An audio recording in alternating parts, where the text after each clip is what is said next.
আজকে মেয়েদের জীবনে কিছু বাস্তব কথা বলে যাব।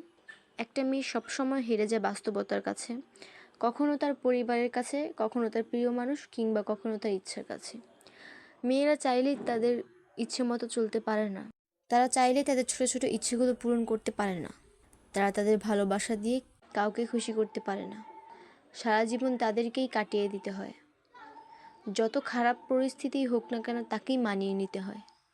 অবহেলা, অপমান, লাঞ্ছনা নিয়ে মেয়েদেরকে বেঁচে থাকতে হয়। আসলে মেয়েদেরকে সবাই নিজের সুবিধা মতো ব্যবহার করে। বিবাহিত হোক, অবিবাহিত, সব মেয়েকে এই সমাজে লাঞ্ছিত হতে হয়। কেউ তাদেরকে তাদের মতো বোঝার চেষ্টা করে না। হ্যাঁ ভাই, এটাই মেয়েদের জীবন।